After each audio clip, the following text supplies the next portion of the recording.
Beleza, então, galera, tá gravando agora e vamos começar a nossa aula de hoje. É, Tem algumas pessoas aí que eu ainda não conheço, que estão na sala aí já, alguns compraram o curso, não entraram na aula, mas antes da gente começar, eu quero trocar uma ideia com vocês a respeito da questão da banca, né, e do concurso, né. Lá no site da prefeitura a gente já tem que foi contratada a banca, né, que foi dispensada a licitação, e aí eu montei o curso em cima daquilo que a FEPESE cobra. É claro que tudo que a gente vai falar aqui tem a ver com educação. O curso ele é muito focado para professores, coordenadores, né? Mas dessa vez, eu montei um curso diferente daquele que vocês já estão habitual. Tem muita gente aqui que já fez curso comigo há alguns anos, né? É, e aí teve gente que fez um curso para o concurso, né? Que foi anulado ali, tinha sido aprovado no concurso, e aí infelizmente foi anulado, e agora a gente vai ter o concurso de novo, né? Mas assim, galera, ah, para conteúdos, né, legislação, para quer saber da LDB, da BNCC, para quem tiver nesse grupo da FEPESE, eu vou deixar todos os vídeos que eu já gravei na vida lá. Vou só retirar aqueles que estão defasados, né, por causa das mudanças no tempo. Mas eu devo ter muito vídeo, muito vídeo. A última vez que eu contei, eu tinha mais de 100 vídeos, né? Então, para quem quiser pegar a teoria, tem muito vídeo. A minha ideia é realmente trabalhar a teoria com exercícios da FEPES. Ainda mais porque nos últimos cursos eu tenho notado que a galera deixa para assistir o vídeo depois, né? Muita gente não entra na hora da aula, muita gente deixa para assistir depois, não quer tirar dúvida, né? Não troca essa ideia comigo. E aí, quando vai fazer as questões, ou deixa para fazer somente questões na hora da prova. E aí, quando chega lá, acaba sendo surpreso por algumas coisas.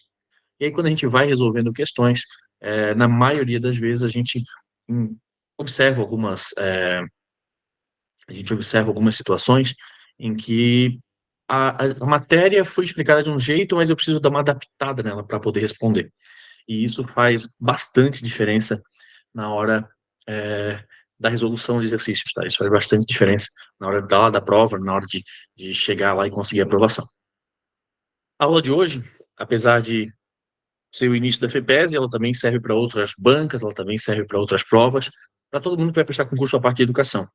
Eu comecei hoje pelas tendências pedagógicas. Isso porque eu sei que muita gente que está fazendo o curso aqui vai fazer o seletivo para Brusque. Eu sei que não adianta eu passar uma matéria zerada agora, já na primeira aula de legislação, alguma coisa, e tentar talvez atrapalhar aquilo que vocês, quem vai fazer para a FURB agora no final de semana, é, quem vai fazer para os outros municípios aqui em redor, né? A nossa prova, provavelmente, para o ano que vem, isso aí não temos dúvida, para esse ano não dá mais tempo, para dezembro, mas tem um monte de fofoquinha, mas ainda não passa de fofoquinha, tá? Ainda não temos nada é, concreto sobre data de prova, nada, pelo menos não encontrei nada no site da prefeitura e também não chegou nada até mim, beleza? Galera, eu mandei para quem veio do Instagram, lá no Instagram tinha o PDF, mandei para o pessoal dos grupos ali o PDF da aula de hoje, recomendo a leitura disso ali várias vezes. Eu peguei um material didático agora diferente do que eu já utilizava, apesar de que eu vou disponibilizar os dois, mas eu peguei um diferente porque esse é em forma de resumo, texto corrido, né? Então, peguei um material que eu acho que se encaixa muito melhor que o FEPES, fiz as minhas transformações ali dentro do texto, daquilo que eu julgo ser importante ou não, e aí depois a gente já parte na aula de hoje para exercício. A gente vai resolver exercício. Me dão só um segundo, eu preciso liberar a entrada aqui.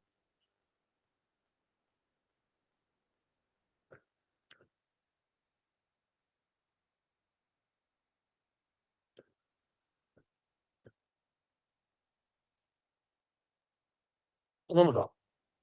Galera, sintam-se à vontade para fazer perguntas, tá? Não tenham vergonha. Eu acabo não vendo vocês quando eu viro a página. Deixa eu só abrir o meu retorno aqui, por caso alguém escreva no chat, eu consigo observar. Aqui.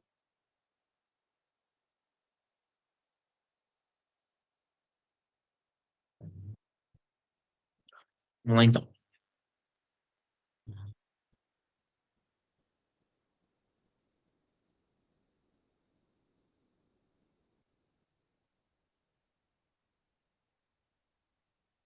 Só para ver se eu pego o meu retorno aqui. Ah, legal, já peguei. Então vamos lá agora. Qualquer coisa que vocês mandarem aí, eu vou conseguir agora ver por aqui.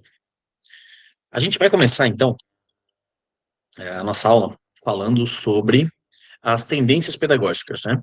Isso aqui é uma matéria muito batida em provas, mas ela acaba tendo bastante termos que são bem confusos muitas vezes, né? A gente vai passar a ter termos aqui que confundem, alguns são confusos e alguns confundem, porque não é difícil de fazer, porque na realidade é bem tranquilo da gente resolver os exercícios, só que as palavrinhas acabam pegando a gente um pouquinho. Mas vamos lá então. Galera, a gente vai ter dois autores que a gente vai trabalhar. A gente começa com o primeiro autor, o queridinho das bancas, né? Agora, que é o Libânio, né? E o Libânio ele faz uma classificação de tendência dividida em duas. O Libânio trabalha com a ideia de que a gente tem uma classificação, né, liberal e uma classificação progressista, beleza? Mas o que que seria essa questão de tendência pedagógica, né? É os jeitos que a gente tem de abordar a educação. Todo professor vai ter uma parte liberal e uma parte progressista. É muito difícil, mas muito difícil mesmo, que a gente tenha um professor que consiga se ater a uma única vertente ali e não acabar mesclando esse conteúdo na parte, digamos, de trabalho. Porque um acaba abordando, um acaba entrando dentro do outro, um acaba sendo uma construção ou uma pequena variação do outro, mas a gente vai ter autores, né, para cada um deles, né? A gente vai ter autores que se basearam em autores anteriores, a gente vai ter autores que se basearam em uma gama de tendências, né? Mas a ideia disso é que o professor consiga observar aquilo que ele faz em sala de aula. O professor consiga ver a prática dele e conseguir encaixar em algumas situações para que ele possa avaliar o seu desempenho, para que ele possa avaliar os seus alunos, para que a avaliação do conhecimento ou desenvolvimento de sala de aula seja diferenciada. A gente divide ela em dois tipos, a liberal e a progressista, né? E aí dentro de cada uma a gente vai ter a questão das tendências aqui. Galera, não se iludam por esses nomezinhos aqui, tá? Por liberal e progressista, tá? Porque o liberal, na verdade, ele é o conservador. A tendência liberal, as tendências liberais, na verdade, né? Elas são as tendências mais conservadoras, né? Mais conservadoras, enquanto a progressista é mais na parte da inovadora. Inovadora. E aí a gente tem muito essa questão de, mas como assim questão de conservador ou inovador? A gente não pode cair aqui naquela ideia de esquerda e direita, né? De pautas conservadoras ou inovadoras. O que a gente tem aqui é na função do estudo. A parte liberal, a parte mais conservadora, ela faz, ou pelo menos ela tenta trabalhar, né, de certo modo, e agora eu vou falar bem amplo, tá? Agora eu vou falar pensando nas tendências como um todo. Depois a gente vai pegar cada uma em separado, cada bloquinho pequenininho ali em separado, a gente vai falar sobre eles, tá? Mas pegando como um todo, a tendência liberal é aquela que não prevê uma mudança muito radical na educação. As pessoas recebem a educação para que elas se adaptem ao meio. Na progressista, as pessoas recebem educação para que elas transformem o meio. Então, olha só, em um deles eu passo a ter o estudante, né? Apesar de poder, a gente vê de poder ter a questão do estudante ser ser ativo, dele ser pensador e tal, mas a gente tem a ideia de que ele vai aprender, que ele vai estudar, para que ele se adapte à sociedade, para que ele ache um lugar ali dentro. Enquanto na progressista, não. Ele vai fazer o que ele quer, e sim as ações que essa pessoa tiver, elas vão fazer diferença na sociedade, ele vai poder transformar a sociedade e assim por diante. Então a gente passa a ter é, essas diferenças aí, né? Então vamos lá, galera, vamos falar sobre cada uma delas. Lembrando que isso que a gente vai falar aqui agora é na visão de Libânio, tá? Depois a gente vai ter mais um autor, tem bastante coisinha aí. Esse PDF já tá para vocês disponível, para quem veio das minhas redes sociais ali, tá lá o link, para quem veio dos grupos também, mandei lá, tá? Opa, vamos lá. Então vamos lá, galera. Aqui fala da questão ó,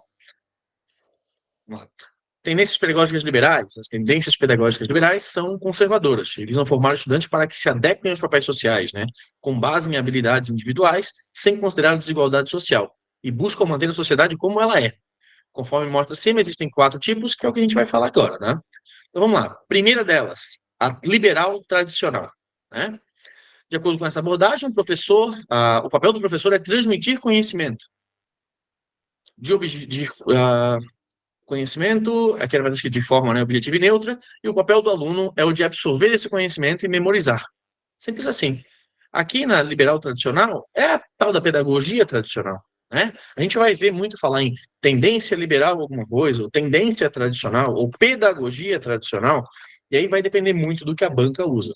A linguagem que está aqui agora, vocês vão notar que é a linguagem que a FEPESE usa. Gélia, mas em outras bancas, galera, não foge muito do padrão, tá? Não foge muito dessa questão do padrão. Aquilo que for de ensino tradicional é o que a gente lembra como ensino tradicional, né? É a questão do professor, detentor do conhecimento, ele passa o conteúdo científico sem. E aí aqui fala a questão da objetiva e neutra, porque é o seguinte: eu quero um produto pedagógico final, que é o quê? Aprendizagem do meu aluno. Eu vou ensinar o meu aluno, ponto final, eu não dou minha opinião, eu não me posiciono perante aquilo ali. Sempre lembra dessa questão da liberal tradicional? A gente costuma muito falar disso lá na ideia das escolas militares, né? Onde, voltando lá para na época da ditadura militar, digamos assim, né? Falando ali na questão da escola militarizada, onde o professor ele não tinha que dar a sua opinião sobre assuntos, ele tinha que repassar conteúdo e o aluno simplesmente ia lá e memorizava aquele conteúdo. Ou ele aprendia para passar de ano, tá?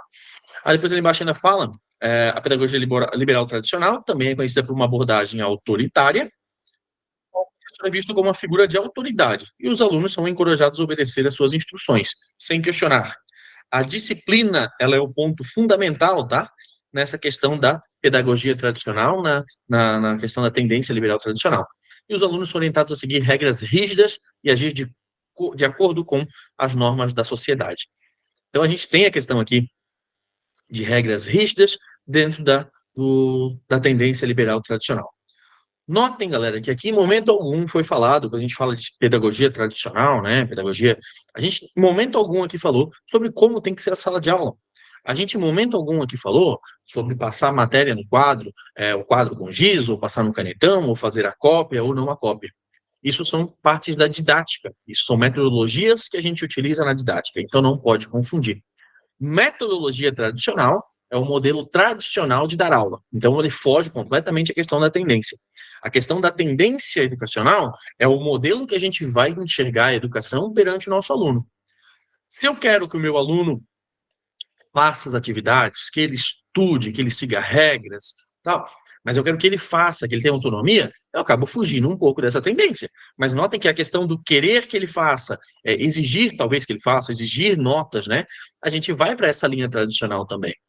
E aí a gente pega um monte de escola que se diz inovadora, mas ela está nessa tendência tradicional, porque o aluno precisa atingir aquela nota, o aluno precisa atingir o índice para poder ser aprovado.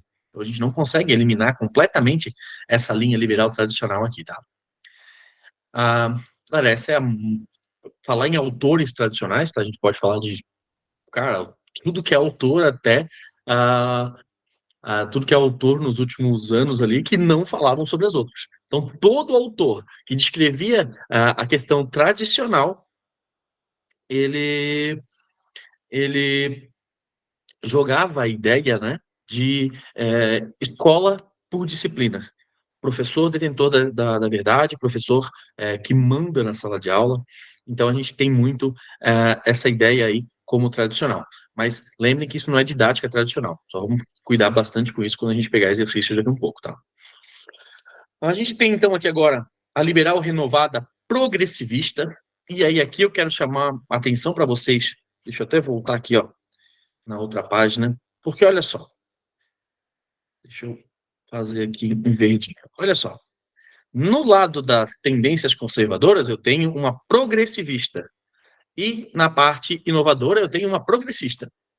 A progressivista é de progredir nos conteúdos, a gente vai ver o que ela fala. Já a progressista é de mudança social.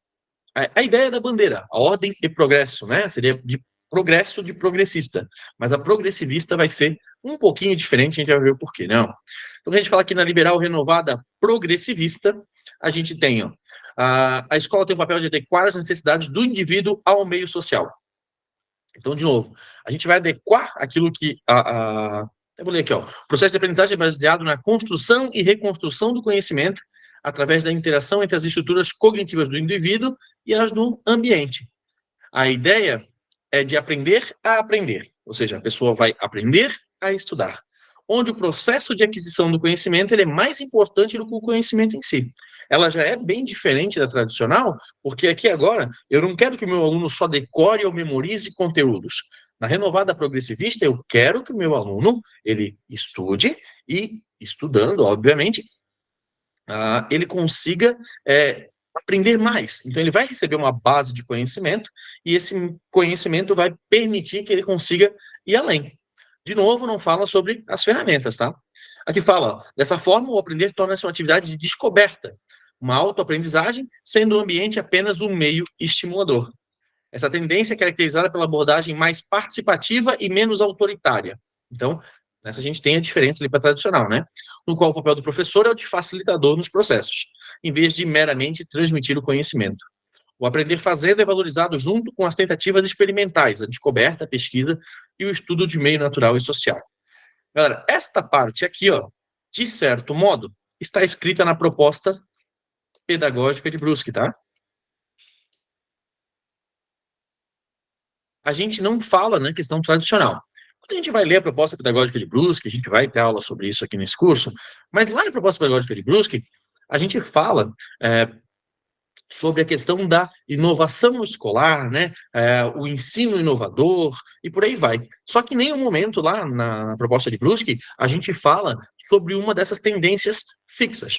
Vocês podem abrir a proposta, né, da educação, da proposta pedagógica de Brusque, colocar lá essa questão das tendências e vocês vão ver que procurar por todas elas a gente não encontra uma tendência. Brusque não se lança dizendo, olha, nossa tendência é essa, a nossa pedagogia é essa. Ela vai utilizar de vários autores a proposta, ela vai encaixar várias situações. É óbvio que essa daqui se encaixaria, de certo modo, com o que a gente tem.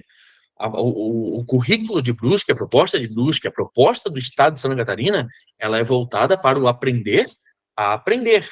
Aprender para utilizar na vida. Então, ela vai pegar mais um outro caminho. A gente quer que o aluno tenha autonomia para estudar. A gente quer que o professor dê bases para o aluno e que esse aluno é, esse aluno, com aquela base que ele tem, ele consiga continuar estudando, né? Aqui fala, o aprender fazendo é valorizado junto com as tentativas experimentais, a questão da descoberta, a pesquisa e do estudo do meio natural e do meio social, né? O principal representante dessa renovada progressista aqui é o John Dewey, né? Que defendia que a educação deveria ser mais sobre aprender fazendo e menos sobre memorizar. Até porque a ideia de aprender fazendo é colocar os alunos para colocarem a mão na massa, né? E se esses alunos não colocarem a mão na massa, se esses alunos não forem lá experimentar ou aplicar aquilo que eles aprenderam no dia a dia, de nada está valendo o que eles veem na sala de aula. A gente vê isso aí depois nos documentos mais novos, né, como a questão de aprender para alteridade, né, quando a gente tem o aprender para aplicar na vida social, que é um dos fundamentos que a gente tem da escola, né, é um dos papéis sociais que a escola tem hoje em dia. Então vamos lá. É, aqui ainda fala, ele argumenta que a educação deve ser vista como um processo contínuo de aprendizagem ao longo da vida e que deve envolver a participação ativa dos alunos e a resolução de problemas práticos, né? De novo, quando a gente pega nessa questão da renovada progressivista, a gente vai falar um pouquinho sobre essa questão de que não adianta eu ficar passando matéria para aluno que ele não vai utilizar. Não adianta o professor ficar tendo uma didática, e agora eu vou para a parte da didática, tá? Uma didática repetitiva quando o aluno não apresenta resultado. Então, assim, é muito mais prático uma resolução de problemas, fazendo com que o aluno precise resolver, precise gerar autonomia para resolver aquele problema, do que simplesmente o passar conteúdo por passar conteúdo, tá? A gente tem a liberal renovada não diretiva, né? A questão da não diretiva aqui também é chamada de escola nova, tá? Essa aqui é bem batida em provas, a FEPES acaba usando bastante essa daqui. Mas ela tem uma ideia um pouco diferenciada, né? Que é bem atual, mas é diferenciada das outras, porque ela bota assim, ó, ela se baseia na ideia de que o processo de aprendizagem ele deve ser conduzido pelo próprio aluno, e o professor vai ser o facilitador nesse papel. Aqui ele fala que a escola tem um papel de formadora de atitudes e se preocupa mais com a parte psicológica do que com a pedagógica ou social. Essa tendência da escola nova, ela prioriza a autoconfiança, a autonomia e a responsabilidade dos alunos, né? O principal representante deles é o Carl Rogers, né? Que é um psicólogo e educador americano, conhecido pela abordagem humanista e não diretiva na psicoterapia, né? Aqui ainda tem uma parte que explica bem o que é ela, né? Ó, Roger argumentava que a aprendizagem ela é mais efetiva quando é conduzida pelo próprio indivíduo e que o papel do professor deve ser de criar um ambiente de aprendizagem acolhedor e seguro que permita ao aluno explorar e descobrir por si mesmo. Quando a gente tem essa questão aqui de que quando ela é conduzida pelo próprio aluno, né, pelo próprio indivíduo aqui, a gente não está dizendo que o aluno vai escolher o que ele quer estudar ou a hora que ele vai estudar, mas sim que a gente vai encorajar o nosso aluno a querer estudar aquilo que a gente quer direcioná-lo. Olha só, ela não é diretiva, beleza? Porque eu não imponho ao meu aluno que ele faça alguma coisa. Essa é a ideia da não diretiva, né? Muita gente confunde essa não diretiva aqui, ó, com com a questão montessoriana, né? Onde o aluno tem muito maior liberdade, né? Muito mais questão dos espaços para poder utilizar. Só que em todas essas que a gente tem aqui, elas têm uma característica comum, e é uma característica comum que tem em todas as pedagogias liberais, que é um adulto observando uma porrada de crianças. É um adulto cuidando das crianças. O cuidar e o ensinar. Então, assim, a gente tem que tomar cuidado, porque por mais que as palavras sejam bonitas aqui, a gente está falando de uma sala de aula. Então, mesmo nessa pedagogia liberal renovada aqui, não diretiva, o aluno ele deve escolher o que ele quer aprender, ele deve ter responsabilidade pelo processo, né, do que ele quer aprender, mas o professor é o mediador. É o professor que vai criar um ambiente para que ele queira aprender aquilo ali. De novo, né? Todo mundo, acredito que já fez provas aqui na vida sobre educação, sabe que tem que tomar cuidado tomar cuidado com a interpretação do texto e o que aparece nas entrelinhas, né? Não é o aluno que escolhe, né? Não é o aluno que escolhe, é ele que guia a sua aprendizagem. Por quê? Porque o professor não vai ficar passando matéria e decorando e decorando e decorando e vai matéria, matéria, matéria, e o aluno não ter aquela questão do seu próprio tempo, né?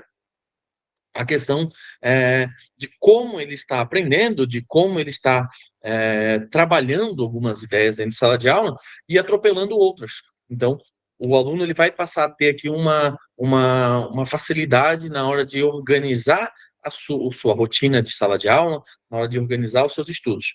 Essa fica a não diretiva, tá? A gente tem a tecnicista, quando ela cai, galera, meu, sensacional, muito fácil de observar, porque a tecnicista, né, ela é a teoria, e ela se encaixa muito, né, com a ideia de manuais, né, que fala assim, ó, o professor é visto como um especialista na aplicação de manuais e o aluno como... Opa, o professor é visto como um especialista na aplicação de manuais e o aluno como um depositário passivo de conhecimento. Eu vou passar a informação para esse meu aluno o máximo possível e ele vai repetir aquele conhecimento. Ele vai levar esse conhecimento para frente e, principalmente, né, isso aqui ocorre quando a gente já tem processos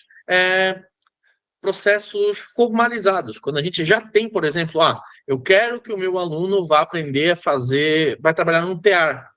Claro que o ensino técnico é o mais apropriado para isso, né?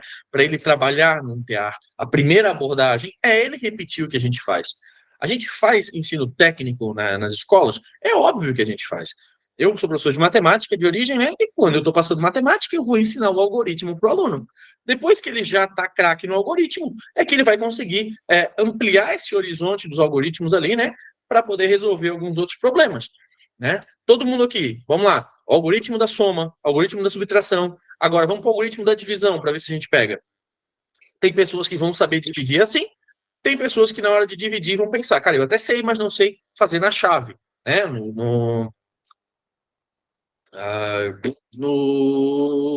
Esqueci o nome do negócio agora. Euclides, né? Na forma de Euclides, ali na divisão euclidiana. Alguns outros, quando chegar com vírgula, opa, com vírgula não rola, com vírgula é um problema para mim. E assim a gente vai tendo N situações, mas são técnicas, né? Aqui em cima tem um negócio interessantíssimo, ó, lembra da prova do Estado, quem fez aí, ó? É uma abordagem que também é conhecida como behaviorista, né? Que é aquela...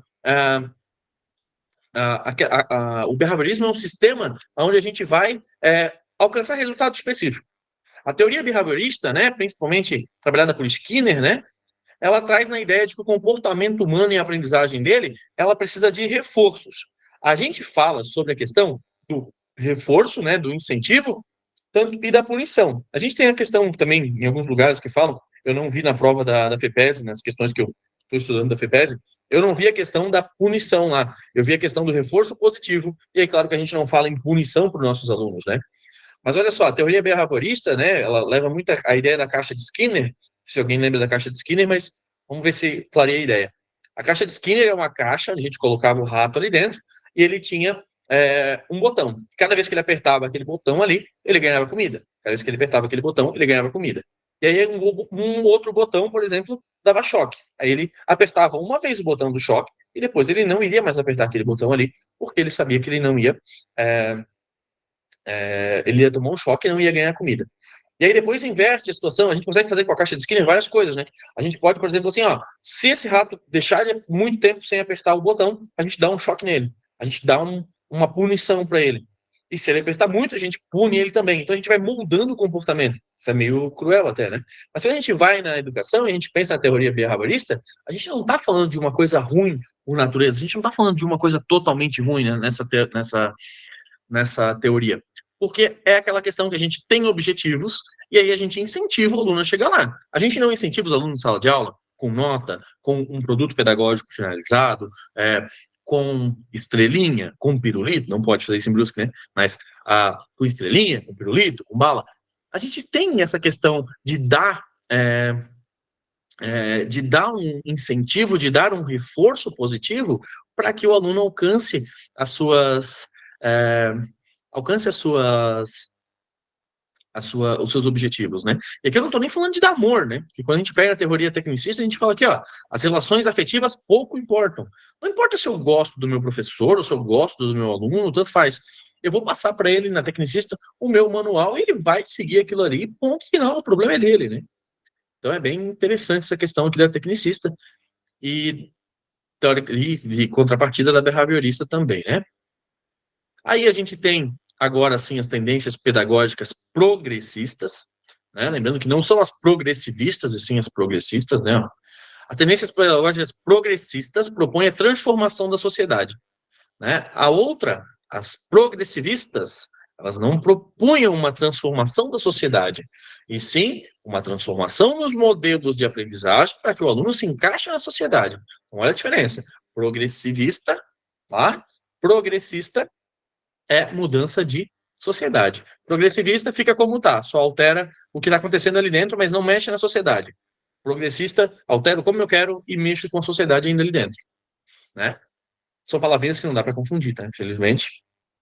E algumas colocam isso aí para avacalhar a vida da gente lá. A gente vai ver depois que a FEPES faz isso, tá? Questionando suas estruturas e relações, exercendo a educação como um meio para a transformação. É simultaneamente pedagógica e política, pois questiona a relação social e critica as realidades existentes, afastando-se dos ideais capitalistas. Então, é dividido em três correntes principais, né, que é a libertadora, a libertária e a crítico-social dos conteúdos. Essas três aqui. Quem aí é formado em pedagogia, né, quem fez pedagogia por origem, com certeza passou essas tendências que eu falei aqui na faculdade, só que a gente acaba lá vendo mais a fundo e com muito mais tempo, né?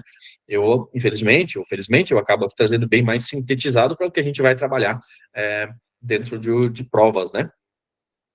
Então, vamos lá. Ó, começando pela libertadora, né? Deixa eu trocar a cor aqui.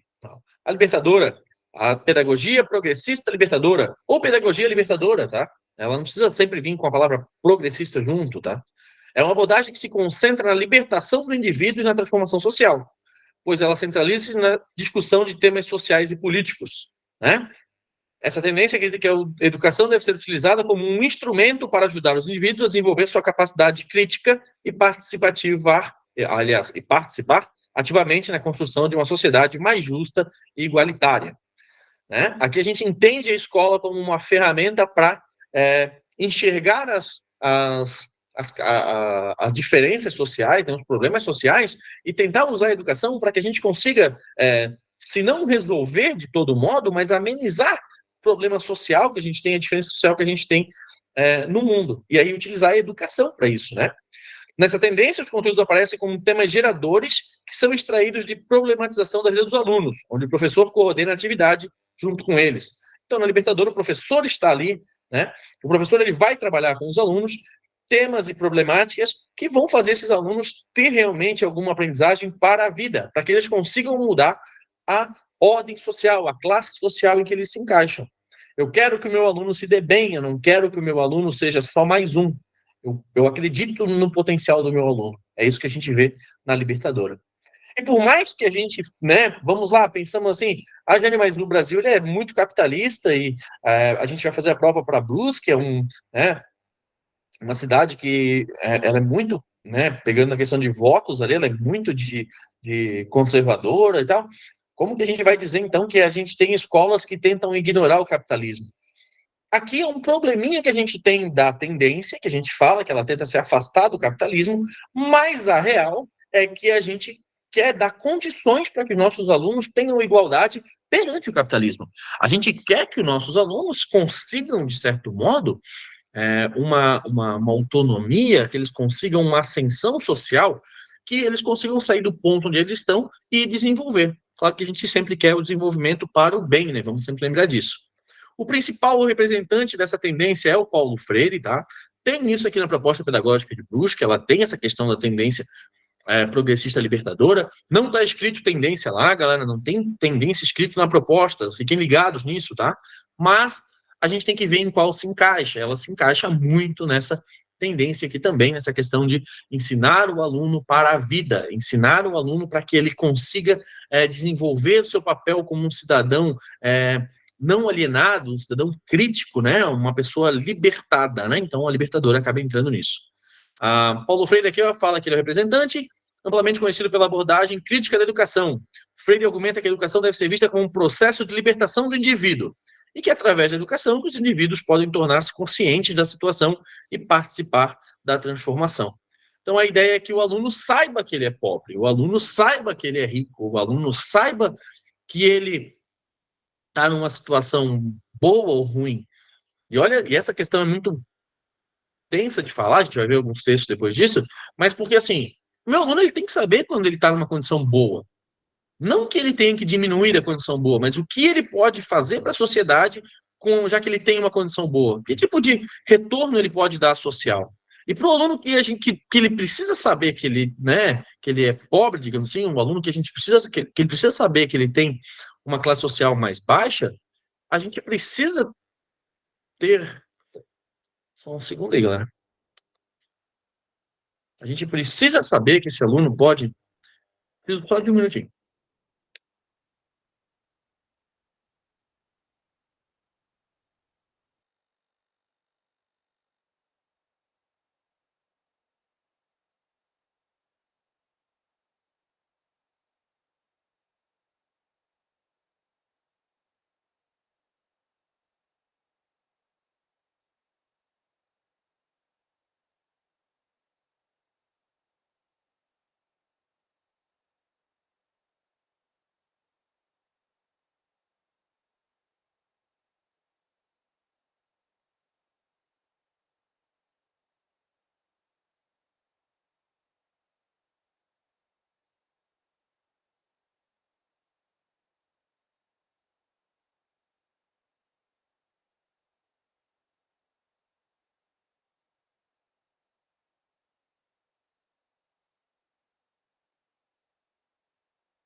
Vou dar. Desculpa aí, eu voltei. É que vai dar retorno, tá bom? Achei que ia pegar fogo aqui no ar-condicionado aqui. Mas vamos lá. Deixa eu até. Eu fiquei nervoso, porque começou a piscar a luz aqui atrás. Deixa eu voltar aqui onde é que eu estava. Falando da questão dele de reconhecer, né? que ele pode ser uma pessoa rica, que ele pode ser uma pessoa pobre, como ele se encaixa dentro das classes sociais, o que ele pode fazer com essa situação de ele ser, da onde ele se encontra na sociedade, né? Então, a gente vê muito isso nessa questão da educação libertadora.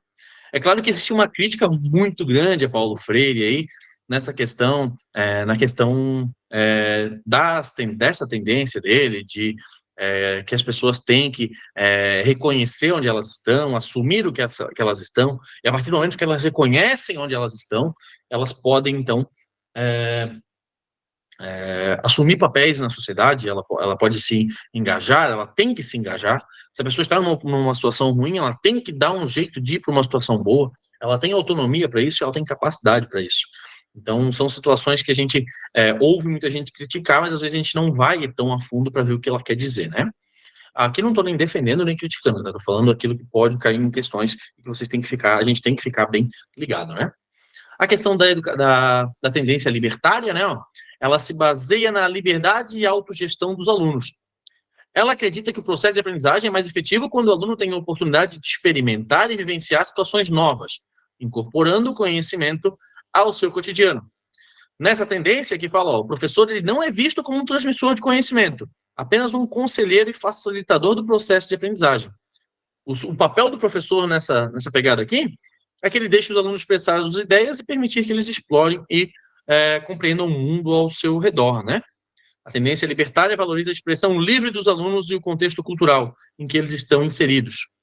Os conteúdos são disponibilizados, mas não são exigidos pelos alunos. E o professor age como um conselheiro à disposição deles. A avaliação dos conteúdos não é uma preocupação nessa abordagem. Esse aqui é o ponto principal que é cobrado em questões, tá? Aqui. Esse aqui é a situação principal da libertária, tá? A gente não tem avaliação de conteúdos. O aluno está lá, ele aprende o que ele quiser, ele estuda o que ele quiser e assim por diante. Jânio, então qual é o papel do professor nessa brincadeira aí? Deixar o conteúdo à disposição. É deixar o aluno vir até ele. Aí vem aquela pergunta, será que alguém aqui já usou essa tendência na vida, né? Muitas vezes o professor usa, principalmente quando chega nessa época do ano. Às vezes o professor está esgotado, ele acaba entrando nessa questão libertária. Ele está ali, ele está com um conhecimento, ele passa a dar aula para aqueles alunos que vêm buscar até ele. E alguns ele acaba ignorando. Achando isso é legal? Claro que não, isso é ilegal, inclusive, né? Mas é uma situação que acontece e que se encaixa muito bem para a gente lembrar essa questão da libertária. A libertária, ela tem a ver, se ela fosse bem organizada, com a autonomia das crianças e do estudante. Eles iriam vir até nós, né, enquanto professores, eles viriam e eles cobrariam que a gente passasse matéria, eles cobrariam que a gente ensinasse ou que a gente explicasse alguma coisa. É claro que isso é uma bagunça só, se isso não fosse organizado. Mas é uma das tendências, né? Não vou dizer que é uma das tendências que eu mais gosto, não, acho bem perdidona aqui, né? E aí a gente tem essa, que ela dá bastante situação legal e bastante complicadaça pra gente, tá? Mas guardem bem essa questão do histórico-crítica aqui, tá? Porque histórico-crítica tem a ver com isso aqui. Histórico-cultural é Vygotsky. Eu vou marcar aqui já. A histórico-cultural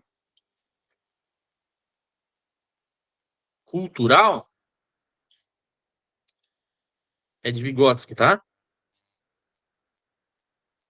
Sei lá se quer Vygotsky assim, agora foi bem feio, mas essa é a real. Vygotsky fala da história cultural. É outra ideia. Lá é desenvolvimento de. Lá está indo mais para a questão da psicologia da educação, né? Na concepção de conhecimento, na concepção de aprendizagem. Isso está indo para lá. E está fugindo um pouco daqui, tá? Então, fiquem ligados. Vamos lá. É uma abordagem que enfatiza a importância do desenvolvimento do senso crítico dos alunos em relação entre a teoria e a prática. Ela considera a importância da compreensão histórica dos conhecimentos e da sua relação com as realidades sociais, a fim de preparar o aluno para a democratização da sociedade. Nesse método, nessa tendência, né, os conhecimentos são construídos pelo meio social junto com a aquisição de conteúdos. E o professor é visto como um mediador que deve ser competente e qualificado para auxiliar e direcionar o processo de ensino-aprendizagem. O método dialético, né, que é a questão prática, teórica, prática, é utilizado para alcançar esse objetivo. Galera, no crítico social dos conteúdos, a gente vai ter o questionamento do porquê eu aprendo aquilo e do porquê eu não aprendo aquilo. Por que eu deveria aprender equações de segundo grau? Por que eu não deveria deixar mais tempo voltado para matemática financeira, porque a geometria, muitas vezes, eu falo tudo sobre matemática, né? Mas vocês estão ligados que dá para levar para qualquer assunto, né? Mas, tipo assim, por que eu trabalho muito mais conteúdo A e não trabalho tanto conteúdo B? A ideia da crítica social de conteúdos é em função disso. A gente utiliza essa daí, mas com certeza é um dos que a gente mais está utilizando hoje em dia, né? Na questão da própria BNCC. A questão da BNCC é eu ter uma base comum para todo o Brasil e a parte diversificada é ser daquilo que a gente tem, né? Na questão histórica do local, na questão histórico-cultural, que não é histórico-cultural de Vygotsky, agora estou falando na questão histórica crítica do que eu preciso aprender para aquela região, do que é mais importante eu aprender para aquela região.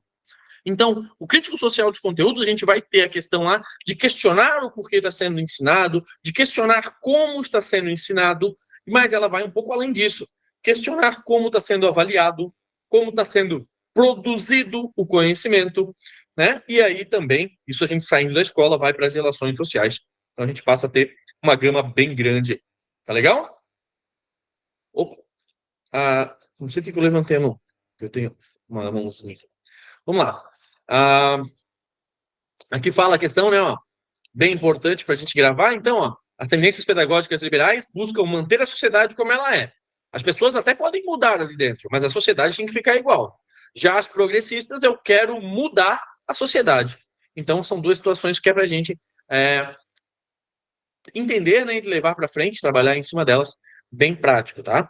Sempre tentem lembrar, galera, porque a questão liberal aqui ela é bem diferente, por exemplo, na questão liberal econômica, né, e tal. Apesar de que muitos dos liberais na economia são conservadores, mas é sempre pensando nisso, pensando que o progressista ele quer mudança na sociedade e o liberal ele é muito mais conservador. Vou marcar aqui porque depois eu mando esse PDF para vocês, fica mais fácil de se organizar. Beleza, aqui nós temos uma questãozinha aqui comparando, né, uma tabela comparando cada um deles, né? Qual é o papel da escola em cada uma, os conteúdos, métodos que a gente tem, a questão do professor e aluno, a questão da aprendizagem, né? E os principais representantes, né? Quando a gente pega, se a gente olhar, por exemplo, aqui na tradicional, né, na liberal tradicional, notem como a gente tem aqui embaixo, por exemplo, o Friedrich Hebert, o João Amós, Comênios, né? Os jesuítas em si, era a pedagogia tradicional, era uma tendência tradicional, era o repassar conhecimento. Quando a gente pega, por exemplo, assim, vou pegar ali um cara lá da época grega, lá, é outra ideia. Meu, aí vai ser uma loucura muito grande a gente estudar aquilo. Mas geralmente são utilizados esses autores que estão aqui, são autores bem interessantes, tá? A gente tem algumas leis aqui do ensino técnico, né? Não são muito cobradas, mas essas leis aqui, ó, de 68, de 71, elas são leis que a gente tem que não são leis válidas hoje em dia, não são leis que estão, né, em atividade, porque a gente teve uma Constituição em 88, né?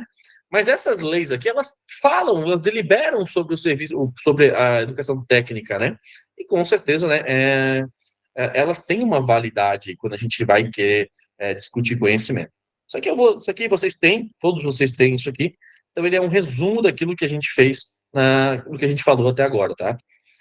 Se eu sou um estudante, eu vou, né, para a prova, em vez de ler todo aquele conteúdo lá várias vezes, eu sempre vou deixando isso aqui, essa tabela, para ir revendo ela, mas sem deixar passar aí 2, 3 semanas sem revê-la, tá? Não sei quanto tempo vai levar para a gente fazer a prova do concurso aqui em Brusque, mas é interessante sempre estar revendo. Assim como a gente tem aquela, a gente tem aqui a questão da progressista, né? Então, a gente tem papel da escola, conteúdos, métodos. Isso aqui, galera, vai ajudar vocês muito, tá? Vai ajudar vocês muito na hora, é, na hora que a gente for, por exemplo, fazer exercícios daqui a um pouco. Porque a gente vai observar em cada questão. Está perguntando sobre o papel do professor? Está perguntando sobre o papel da escola? Está perguntando sobre aprendizagem? Está perguntando sobre métodos? Então, a gente vem aqui e fica bem mais fácil de estudar, tá? Só que aí, depois da gente sair lá do nosso coleguinha do Libânio, a gente tem o Saviani, que também é um outro cara que é cobrado em prova, né? Dermerval Saviani aqui, e esse cara também tem tendências pedagógicas. Ele também divide elas, né? Ele divide elas em dois tipos: as não críticas e as críticas reprodutivistas. Então, a gente vai ter aqui a questão, para a gente ver também a questão das não críticas, né? A tradicional, a escola nova e a tecnicista, que inclusive a gente acabou de falar, né? E a crítico-reprodutivista, que tem a questão da violência simbólica, o aparelho ideológico do Estado e a educação dualista. A gente vai falar um pouquinho sobre elas aqui, né? Ó. As teorias não críticas, né? Concebem a educação como um meio de equalizador social, buscando superar as desigualdades sociais, né? Essas teorias enfatizam a autonomia da educação e partem do próprio conceito de educação para tentá-la compreendê-la. A teoria não crítica tradicional apresenta o professor como centro do processo de ensino e o aluno como receptor do conhecimento transmitido, sem o direito de questionar. Olha que coisa interessante. Vamos lá. A gente lá, na tradicional, a gente não queria mudar a sociedade. Já para Saviani, as teorias não críticas, não é que elas não querem mudar a sociedade, mas elas servem como um equalizador. A educação, ela tenta suprir a lacuna da desigualdade social, só que cada um na sua escola. Isso não está escrito aqui, porque isso é muito feio de cair em concurso, mas vale a pena para vocês entenderem. Cada um no seu papel. O cara que estuda lá no colégio público, ele vai ter ensino de colégio público, mas o cara que está lá no colégio particular, ele provavelmente vai ter um ensino muito melhor. Porque as desigualdades sociais devem acontecer no meio que o aluno está. Então, se eu tenho um aluno que estuda em um local pobre, não existe muita desigualdade social lá dentro. Assim como quando eu pego um colégio mais elitista, eu não tenho muita desigualdade lá dentro. Entenderam a lógica da questão? E quando a gente vai ler Saviano, a gente vê ele falando nessa, ele buscando nessa questão aí, essa justificativa, né? Na abordagem tradicional de Saviani, o papel do aluno é aprender. O aluno precisa aprender. A pedagogia nova, ou escola nova de Saviani aqui, né? Ó, ele defende a escola como um meio de equalização social e enfatiza o conceito de aprender a aprender, que é igual ao que a gente tinha antes lá, né? A escola nova sugeria uma reforma nas aparências da escola, buscando torná-las mais atraentes e alegres, né? No entanto, ao não alcançar seus objetivos, surgiu a pedagogia tecnicista. Na teoria não crítica, né, tecnicista, ela destaca o aprender a fazer. E tem como seu objetivo principal tornar o processo de ensino operacional, formando indivíduos competentes e produtivos. Mudou alguma coisa da outra? Não. A única coisa que eu quero que vocês... Deixa eu só sublinhar aqui. A única coisa que eu quero que vocês tenham aqui bem claro é que quando a gente fala de Libânio, a gente está falando das liberais, que são conservadoras. O tradicional, o aluno vai aprender e ponto final, só que eu não quero modificar a sociedade. Na escola nova, o aluno vai aprender a aprender, ele vai aprender a estudar. Para Saviani, eu quero que ele tenha uma mudança na sua classe social, mas para Libânio, que fique na mesma. Na tecnicista, é a mesma coisa para os dois, eles vão aprender a fazer. Nessa daqui, o aluno vai tentar aprender para ter uma profissão, para tentar suprir a lacuna ali que ele tem de desemprego, de falta de dinheiro para Saviani, né? E lá para Libânio, não, ele vai aprender a trabalhar para trabalhar onde ele tem que trabalhar, para trabalhar onde ele já estava, eu não vou falar predestinado, mas para trabalhar no meio em que ele está. Mas ele não vai fazer uma transformação na sociedade, tá? Essas daqui são as mais, não digo que são as mais novas, mas essas daqui são as mais queridinhas do povo agora, tá? Aqui a gente tem, por exemplo, ó, teorias críticas reprodutivistas. São compreendidas a partir da influência da sociedade a qual indivíduos estão situados. Dessa forma, há uma relação entre a educação e a sociedade. Temos como exemplo a teoria do sistema de ensino enquanto violência simbólica, a violência cultural provocada pela violência material imposta pela classe dominante e a classe dominada, perceptível no sistema escolar. Eu acabei de comentar antes. Tu vai observar que a classe elitista, digamos, financeiramente, né? Porque ela é elite enquanto financeira, ela não é a maior massa ela é pobre. Mas a gente entende que existe uma violência cultural, né? Existe uma violência material imposta aos outros. É claro que o aluno com bens materiais, com condições de ter os melhores professores, os melhores materiais, de ter uma vida não preocupante. Mas digo não preocupante, a maior preocupação dele é se o jogo de videogame chegou ou não, onde vai passar as férias. Enquanto a gente passa a ter alunos que não sabem nem o que vão comer, né, antes de ir para a escola. Outra teoria crítico-reprodutiva é a teoria da escola enquanto aparelho ideológico do Estado, né? Apesar de não ocorrer de forma institucionalizada, os aparelhos ideológicos, que é a questão da igreja, da família, das escolas, espalham a ideologia dominante de forma massiva e ideológica, né? Para isso, ele prepara durante vários anos indivíduos oriundos de todas as classes sociais e transmite a eles a ideologia de classe dominante, de cada escola, óbvio, né? Reproduzindo assim as relações de exploração do sistema capitalista. Eu comentei antes, a escola elite vai criar alunos de elite, a escola do fundo de fábrica vai criar funcionários para a fábrica, né? Não tem muita mudança, pelo menos essa é uma das tendências que a gente fala, né? Aqui tem alguém que fala a questão de distingue os aparelhos ideológicos do Estado dos aparelhos repressivos do Estado, né? Então, olha só, os aparelhos ideológicos do Estado é aquele que a gente mexe na ideologia ou prega ideologia. E a gente tem os aparelhos repressivos do Estado, que é aqueles que condenam ou que prendem, no caso, polícia e tribunais, né? Aqui é bem complexo, galera, porque assim, ó, essa teoria, quando a gente fala de teoria crítico-reprodutivista, a gente está falando de uma teoria em que a gente vai criticar o modelo que a escola vê o produto final dos seus alunos, não o produto pedagógico. Como a escola entende a formação. Não sei em que colégio vocês já trabalharam, mas quando tu pega um colégio, por exemplo, onde os alunos são... não vou nem botar um colégio particular de ponta e também não o pior colégio do município. Vamos colocar um colégio do meio aí, né? A gente pega um colégio do meio, é claro que a gente vai ter alunos em uma situação muito boa lá dentro, assim como a gente vai ter alunos com situação péssima ali dentro. E não sei se vocês já notaram, por exemplo, como, né, as formaturas de terceiro ano, elas são muito valorizadas. É bem difícil a gente encontrar uma escola que não valoriza a formatura de ensino médio, né, de uma maneira mais prática. Nós, enquanto, né, profissionais da educação, pessoas que trabalham com o desenvolvimento de outras pessoas, a gente enxerga, pelo menos eu enxergo isso, não sei se compartilham da minha ideia, mas eu enxergo como as pessoas dão muita relevância para uma formatura onde eles não estão formados em nada. Né? Eles se formaram no ensino médio. Poxa, beleza, que massa, né? Cumpriu a primeira etapa, mas e agora, né? O que ele aprendeu nesse ensino médio? Será que, né, foi tão significativo ou ele realmente aprendeu a como ele vai começar a estudar no ensino superior, né? Existe essa lacuna que a gente passa a ter. E para alguns alunos, se formar no ensino médio é o auge da vida, é o auge do que ele pode alcançar. Não estou falando que isso é certo, né? Inclusive, eu acho muito errado ser o auge dele. Mas é o que a gente consegue encaixar aqui dentro, né? Tem a teoria dualista, ela preconiza que a escola é dividida em duas camadas ou classes, né? O proletariado e a burguesia. Ele acredita que essa divisão está presente em todo o conjunto escolar, desde a primária até a secundária, no caso, desde o primário até o ensino médio, né? E essa teoria entende que a escola cumpre o papel de formar a força de trabalho, contribuindo para a reprodução das relações produtivas. Só lembrando, né, o proletariado são os trabalhadores aqui, né? Minha letra está horrível na mesa hoje.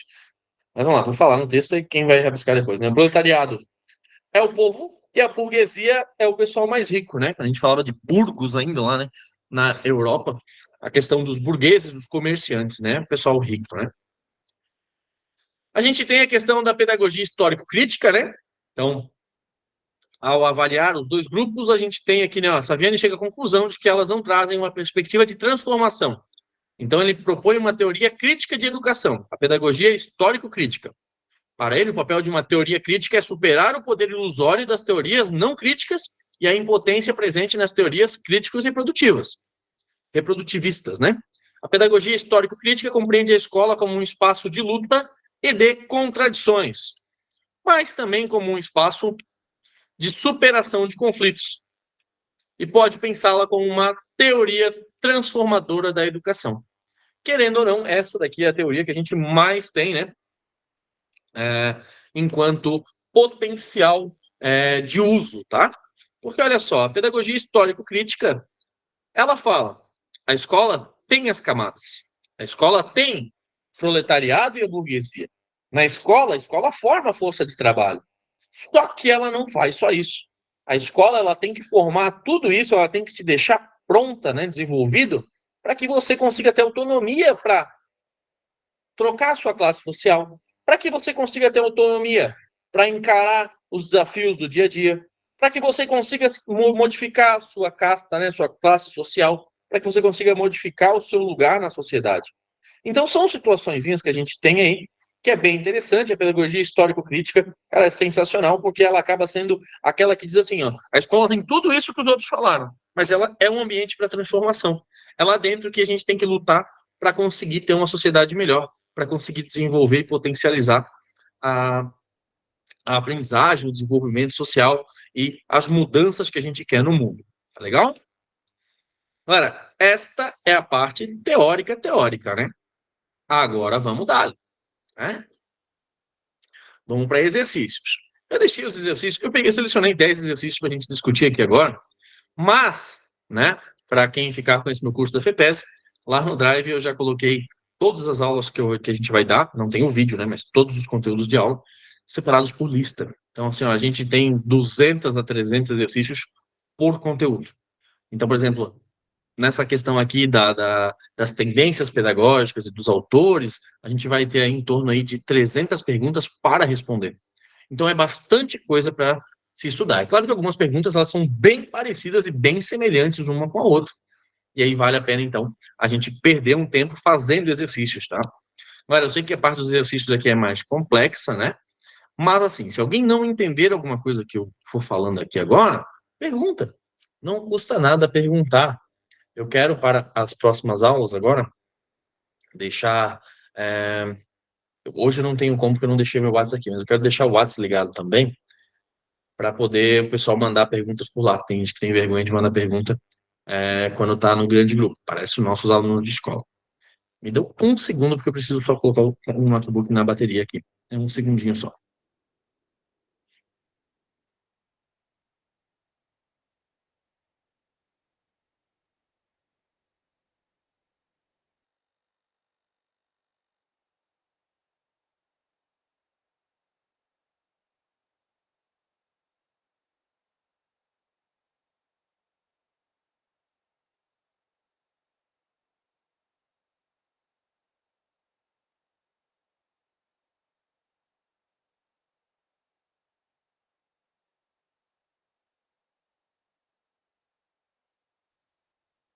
Vamos lá então, galera. Retomando aqui. Fazer a leitura com vocês e quando a gente achar alguma coisa que não bate, a gente para fazer. Sei que eu acabo virando um pouco a cara na câmera aqui, mas é porque eu coloquei o outro notebook junto aqui, para que eu consiga ler as minhas marcações que eu fiz aqui para cada uma das questões. Mas vamos lá. Vocês vão notar que são questões relativamente novas aqui, ó, inclusive questões desse ano, né? Que é a prova de São José. Galera, e notem também o seguinte, né? Eu vi antes que a Sil estava aqui, eu vi professor de matemática, professor de séries iniciais, professor de educação especial. Notem que quando eu for fazer as questões aqui, eu não tirei da prova onde elas foram retiradas aqui. Ó. Por exemplo, isso aqui é uma questão do professor de artes.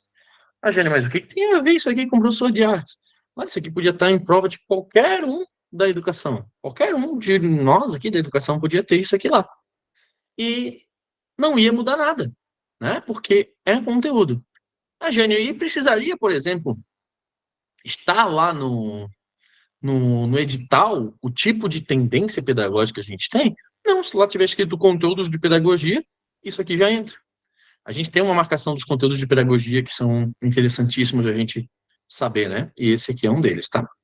Então vamos lá. Aqui fala, ó, as tendências e concepções pedagógicas da educação brasileira podem ser entendidas como um conjunto de pensamento de filósofos e autores a respeito da educação como ela é compartilhada. Pesquisadores no campo educacional mostram as principais tendências pedagógicas se dividem em duas linhas de pensamento pedagógico. Duas linhas de pensamento pedagógico. Conhecidas como. Aqui ficou fácil, porque só tem uma resposta que é muito da cara. Ambientalista e cartesiana não é. Cartesiana vem lá do plano cartesiano de matemática, então esquece. Essencialista e existencialista são pedagogias que a gente tem, então não são linhas de pensamento. Estrutural é um tipo de pedagogia, fenomenológica é um tipo de estudo. Tá? Liberal e progressista, maravilhoso, e é a resposta correta. E aí depois temos a moderna e pós-moderna. Jânio, isso aqui é tão específico assim? Exatamente, pode olhar. Galera, se vocês quiserem entrar no curso, se vocês quiserem entrar no que concurso, esse aqui é o número da questão, ó. Eu não sei como é que fica. Eu tenho o que concurso, né, que eu assino lá, para tirar questões de prova, é bem mais prático, né? Bota a banca, coloca a disciplina que eu quero pegar e tal. Então, assim, é da banca da FEPES, coloca o número lá, vocês vão ver que tá lá. E ela é muito direta. Todos os outros aqui, tem coisas aqui que vão se encaixar dentro de pedagogias, mas não são linhas de pensamento pedagógico. Linha de pensamento pedagógico é liberal e progressista. Ou as não críticas, tá? Ou não, até esqueci agora. Ou essas daqui, ó. Ah, as não críticas e as críticas reprodutivistas. Essas duas aqui poderiam ser respostas, só que a gente não tem aqui a não crítica e a crítica produtivista. A gente não tem aqui, então tá tranquilo, a gente já consegue botar direto na liberal. Mas vê que ela é bem diretaça, tá? Vamos lá. Uma outra questão aqui, essa aqui, da prova do professor de matemática, que é o cara que não sabe ler, só números, que é o meu caso. Mas vamos lá. Qual a tendência pedagógica brasileira? Tem que ser brasileira. Já começa por aí, né? Que defende a função social. Já vou explicar por que eu disse isso, tá? Que defende a função social e política da escola. E política da escola. Que defende a função social e política da escola, que deve assegurar. Deve assegurar por meio do trabalho com conhecimento sistematizado as condições para uma efetiva participação nas lutas sociais. Olha só, essa daqui, ela é bem confusa, ao meu ver. Deixa eu ver se alguém vai se arriscar. Deixa eu ver o chat. Sem medo de errar, tá, galera? Olha só. Conhecimentos sistematizados. Quem colocou ali já, né? Letra A. Beleza. Mas ela quer criar condições para uma participação nas lutas sociais? Lembrem que participação nas lutas sociais só acontece nas progressistas. Então, tecnicista é liberal. Não pode. Liberal renovada? Não pode de qualquer modo, porque é liberal. Liberal de novo. E tradicional. Só sobra uma. Progressista, crítico social dos conteúdos ou histórico-crítica. Fechou. A questão do conhecimento sistematizado. A gente tem que trabalhar com conhecimento sistematizado, mas ele não está falando aqui que são em manuais ou processos próprios, né? As condições para uma efetiva participação nas lutas sociais. Falou em participação de luta social, participação de minorias, luta por direitos e por aí vai, é progressista. Sempre, tá? Não é progressivista. É progressista só. Tranquilo? Vem, galera, comer um detalhezinho, tá vendo? E ela puxa muito, né? Essa questão do conhecimento sistematizado puxa muito para ser a tecnicista, tá? Ela sempre puxa para esse lado. Vamos lá. Eu acabo falando meio rápido, mas qualquer coisa, vamos parando aí, né? Porque tem bastante conteúdo aí, né? Parece que não tem, mas tem um monte de conteúdo. Vamos lá. Isso aqui é para orientador educacional, lá de Campos Novos, 2021. Existem várias tendências pedagógicas presentes em nossas práticas escolares. Uma delas espera que a escola exerça uma transformação na personalidade do estudante, num sentido autogestionário. Sua metodologia implica em vivência grupal na forma de autogestão, em que estudantes buscarão encontrar as bases mais satisfatórias de sua instituição, graças à sua própria iniciativa e sem qualquer forma de poder. Qualquer forma de poder por parte dos estudantes, tá? Assinale a alternativa da tendência pedagógica explicitada no parágrafo acima. Então, vamos lá. Aqui a gente tem uma questão. Vamos lá. Ela é uma tendência que ela quer, por exemplo, que não exista nenhuma forma de poder lá dentro da escola. Claro, já respondeu. Ela não quer que tenha nenhuma forma de poder lá, né? Mas a metodologia dela é de vivência grupal na forma de autogestão, de autonomia.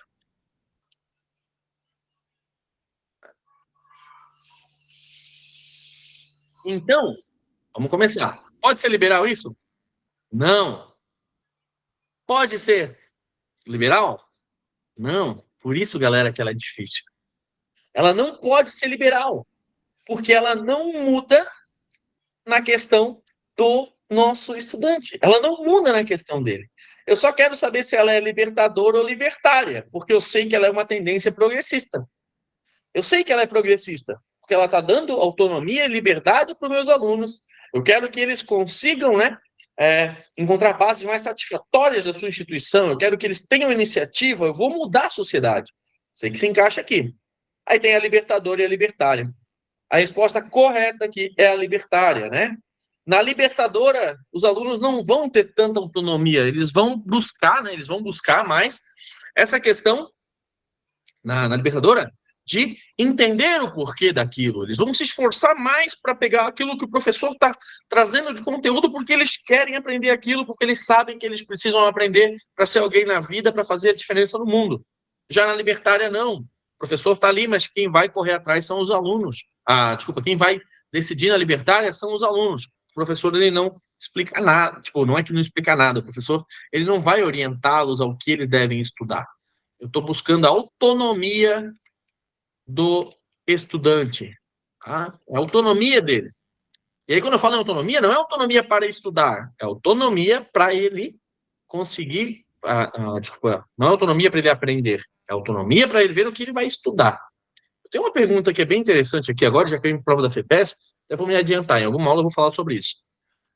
Mas, muita gente acha,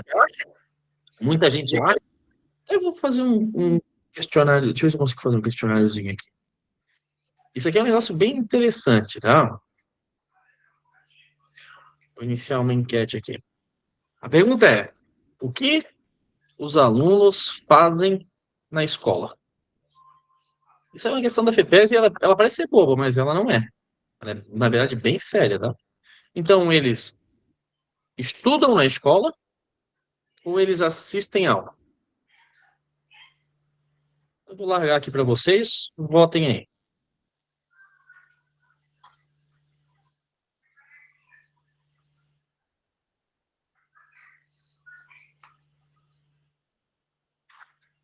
Isso, ela é libertária, Michele. Isso. Deixa eu ver se eu não consigo ver aqui, né? Soltei ali, mas onde é que aparece? É a B, com certeza. Vamos lá.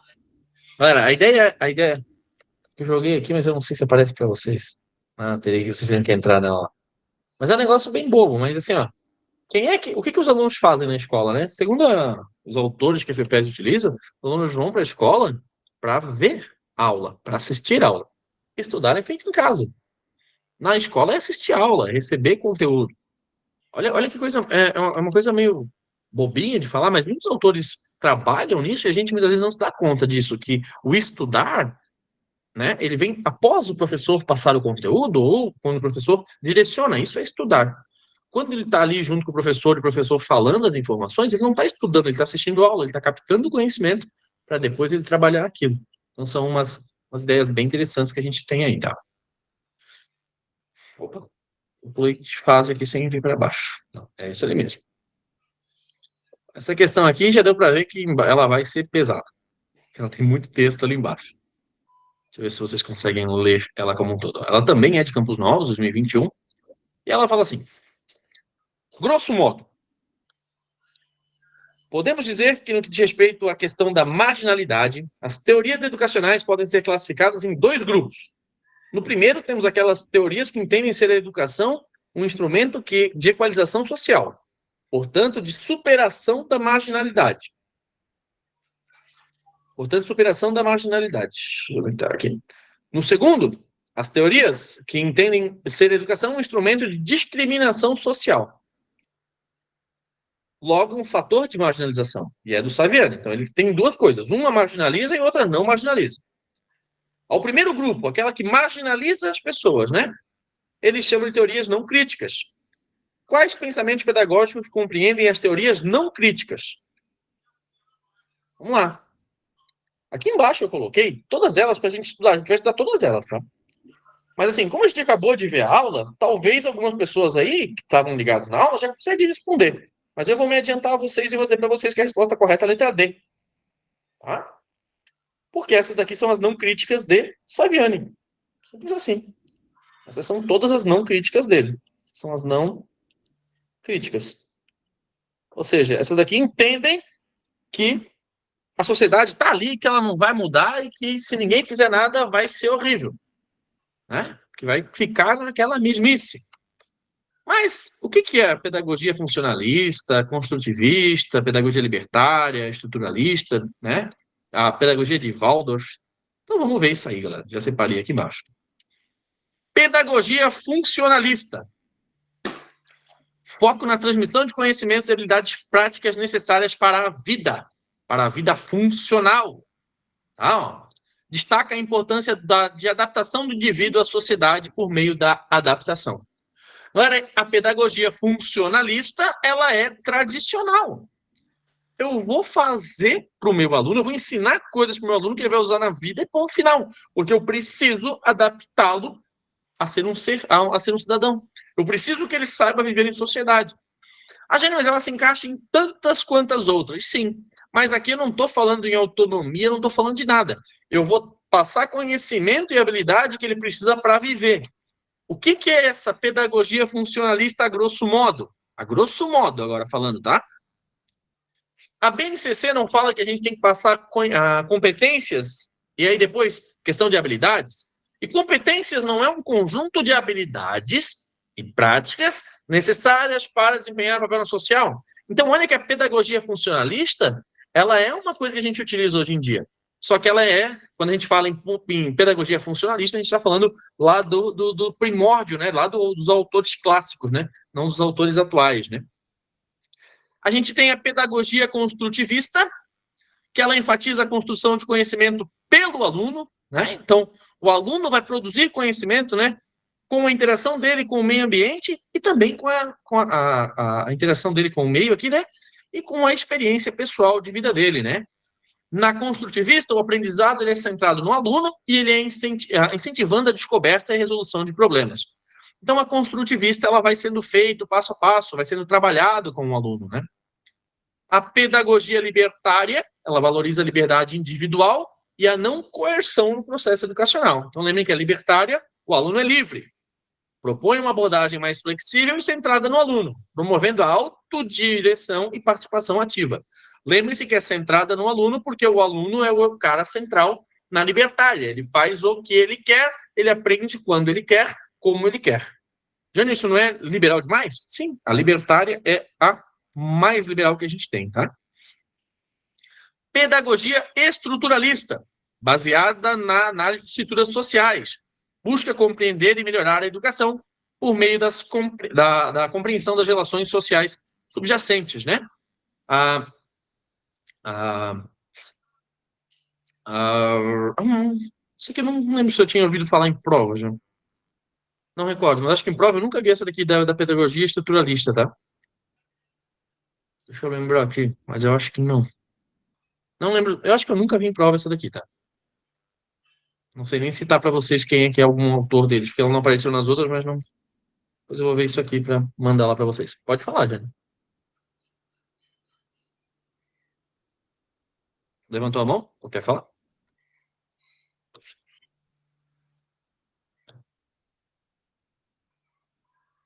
Acho que foi sem querer.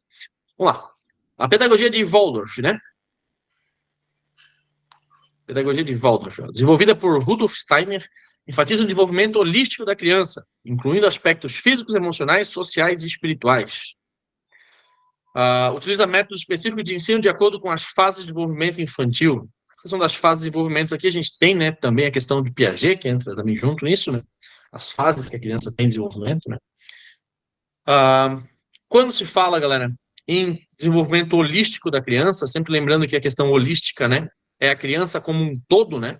Não é só o ser social, é o ser biológico ali dentro, são as relações, é o meio onde ela está, a questão espiritual, emocional da criança. Tudo isso é levado em consideração quando a gente olha o desenvolvimento holístico da criança. Basicamente, é o desenvolvimento completo da criança, tá? Em todas as dimensões. Vamos botar aqui. Todas as dimensões da criança. Pedagogia de projetos, isso aqui é tranquilona, né? Ó, abordagem que enfatiza a aprendizagem através da realização de projetos práticos e aplicados, relacionando o conhecimento com situações do mundo real. Essa é a que ela também é trabalhada na proposta pedagógica de Brusque. A gente, inclusive, tem o livro de projetos, tá? O livro de projetos. Então, a gente tem um monte de práticas ali que são interessantes da gente trabalhar no colégio, né? Na educação, pensando para a Brusque, né? Na educação do ensino fundamental, né? A gente tem a questão aqui da pedagogia de Montessori, né? Ela é criada por Maria Montessori e destaca a autoeducação e o desenvolvimento natural da criança. Ela enfatiza um ambiente preparado e uso de materiais específicos para promover a exploração e a autonomia. Aqui a gente vai ter a questão de a criança ter aquela liberdade, um ambiente agradável, ela vai aprender num ambiente propício à aprendizagem. Ela vai ter mesas adaptadas, ela vai ter cores de sala adaptada, ela vai ter tudo aquilo, toda a parte da educação dela, todo o espaço é pensado para a aprendizagem. E aí também vai né, da questão da criança como um indivíduo autônomo, né, que busca pela aprendizagem. A gente tem a questão da pedagogia naturalista, que é baseada na ideia de que a educação deve seguir os princípios e processos naturais do desenvolvimento humano, valoriza a aprendizagem através da observação e a interação com a natureza. A pedagogia tradicional, modelo mais tradicional, né, centrado no professor, que é o detentor do conhecimento, ênfase na transmissão de informações de maneira estruturada e na memorização. Pedagogia nova, a gente já falou antes, e tecnicista também antes, né? Então, essas são sossegadas. Quando a gente vai ali para cima, a gente pega isso aqui.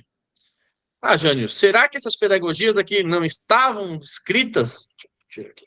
Será que essas pedagogias não estavam descritas no edital? Não, tá? Confiem em mim ou procurem o edital.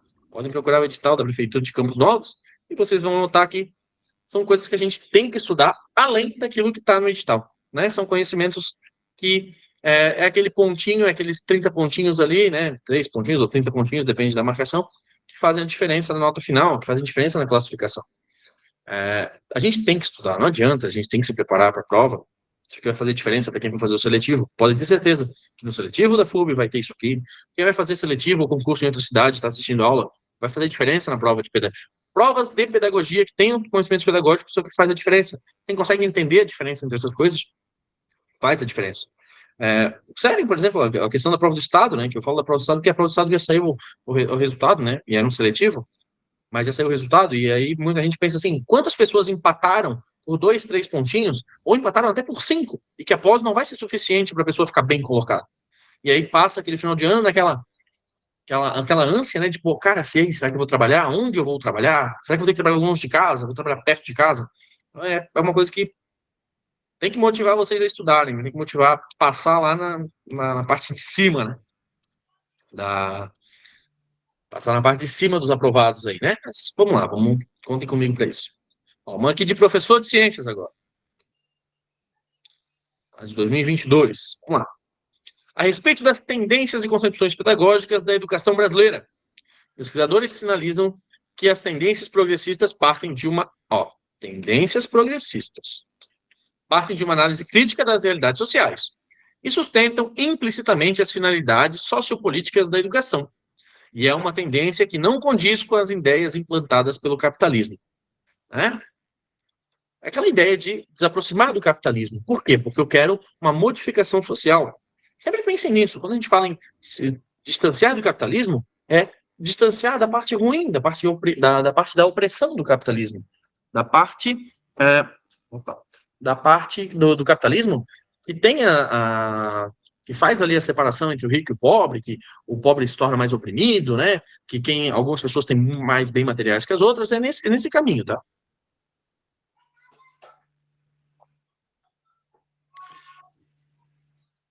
Aí aqui tem a seguinte, ó, o desenvolvimento e a popularização da análise marxista da sociedade possibilitou o desenvolvimento de tendências progressistas, que se ramifica nas seguintes correntes.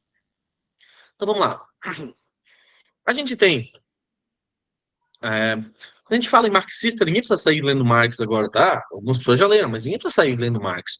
A gente tem que só pensar na parte de pedagogia, daquilo que tem no curso de pedagogia. Apesar de que alguns cursos trabalham Marx, né? Mas vamos lá. Primeira coisa que eu faria aqui, tá? Agora eu vou falar eu, Jânio. Como que eu faria? Primeira coisa.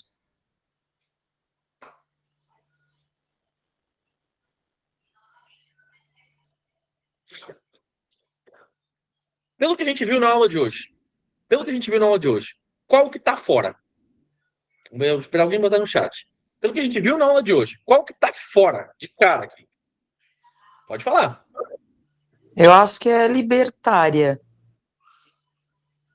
Não. Olha que não.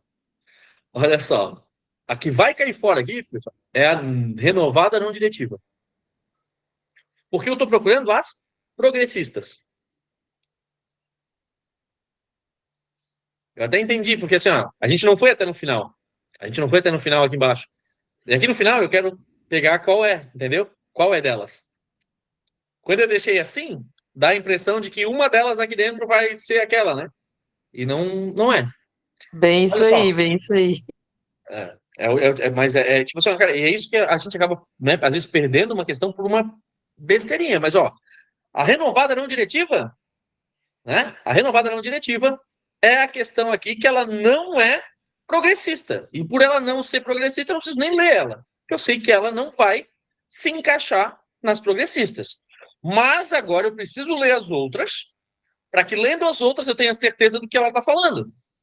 Então, olha só, não é só um nome, eu preciso realmente saber se o que ela está afirmando é real. Ó. Também conhecida como pedagogia de Paulo Freire, que é a libertadora, real. Essa tendência vincula a educação à luta de organização de classe do oprimido. Tal concepção busca pela transformação social a condição de se libertar por meio da elaboração da consciência crítica. Centraliza-se na discussão de temas sociais e políticos. Muito correto. Muito correto. Na 3 agora. Crítico social de conteúdos. Acentua a prioridade de focar os conteúdos no seu confronto com as realidades sociais. É necessário enfatizar o conhecimento histórico. Corretíssimo também. E por último, a libertária, né? Que é aquela uma que, vamos lá, qual pega? Ó, procura a transformação da personalidade no sentido libertário e autogestionário. Parte do pressuposto de que somente o vivido pelo educando é incorporado e utilizado em situações novas. Por isso, o saber sistematizado só terá relevância se for possível o seu uso prático. Nessa daqui da libertária, há controvérsias. Né? Se eu, Jânio, pegaria alguma literatura para falar não dela. Mas o que acontece é que aqui atrás, ó, o saber sistematizado, daqui para lá, vou deixar até aqui. Até aqui está sossegadaço, até aqui está perfeito. O problema, ao meu ver, é o resto dessa frase. Por isso, o saber sistematizado só terá relevância se seu uso for prático. Isso aqui é uma justificativa que a gente dá para a libertária. Isso não está na teoria libertária, mas é algo que a gente justifica na libertária. O aluno só vai querer estudar o quê? Aquilo que ele vai usar na prática. Se não tiver relevância, ele não precisa estudar ou ele não vai querer aprender, ele não vai querer estudar. Então, portanto, a gente também pode considerá-la verdadeira pela questão das alternativas aqui, né? E aí, a gente tem como sendo corretas a 1, 3 e 4. Mas, de novo, por que eu falo das ressalvas, tá? Porque eu, Jânio, se fosse uma pessoa que estivesse fazendo essa prova aqui, eu iria procurar muito bem essa 4 aqui na literatura para discuti-la, né? Por causa dessa parte final aqui. Na libertária, eu não tenho conhecimento sistematizado. Só que essa última frase ela fala. Por isso, ela justifica o porquê que o sistematizado, então, não é interessante. Por isso ela ser correta, tá? Mas daria para ir na literatura tentar justificar. Não sei se a banca aceitaria, mas daria para tentar justificar. E aí, tanto que quando eu fiz ela na primeira ali sem olhar o gabarito, eu fiz a 1 e a 3 como sendo corretas, e a 4 depois, o próprio parecer da banca me convenceu de que esse por isso, então assim, é um conectivo lógico, né? Que ele justifica o porquê que ela realmente é verdadeira, né? Mesmo que não tenha na literatura. Vamos lá. Deixa eu entrar de novo essa linha. Acho que assim dá para ver, né? Deixa eu olhar na outra. Tá. Opa, joguei o microfone fora. O modo pelo qual os professores selecionam e trabalham as matérias ou escolhem técnicas de ensino e avaliação depende muito de como eles veem a finalidade da prática docente. Olha só. O que a gente tem aqui agora, galera? Né? O que a gente tem nesse momento aqui? Vamos pensar aí. Os professores, eles selecionam e trabalham as matérias. É isso que o professor faz. E ele escolhe as técnicas de ensino. Então, matéria é currículo, técnica de ensino, didática, a avaliação dele, né? Tudo isso depende da finalidade. Até agora a gente só falou de finalidade, né? Então, qual que é a resposta correta aí? Essa quase ultrapassa deixar essa daí, porque essa daqui ela é o tema da aula de hoje, né? Aí não tinha como não ser tendências pedagógicas na prática escolar, tá? Essa não tinha como não ser essa pela aula de hoje, tá? Pela aula de hoje. Mas nota que o restante, ela é... A letra A dá para jogar fora frouxo. Letra B também. Letra E. A letra E, ó, planejamento individual. Certo. Mas nos finais de semana, esquece. Ninguém trabalha final de semana, né? Teoricamente falando. E manuais didáticos para o ensino-aprendizagem. O professor não usa manual para isso. Ele vai poder usar muita literatura, muita informação, aulas do Jânio, qualquer coisa. Ele vai poder usar tudo isso. Mas não existe manual didático para fazer esse tipo de coisa, né? Então não pode ser imposto, até porque o professor tem liberdade, a questão do pluralismo de aprendizagem, tudo. Então já fica para trás essa ideia. Então, gosto de algumas questões da FEPESE, e aí a gente vai acabar vendo muito isso durante o curso, né? Que é essa questão de que a gente exclui algumas questões. Excluindo algumas questões, a gente acaba tendo uma chance maior de acerto, né? Vamos lá. Opa.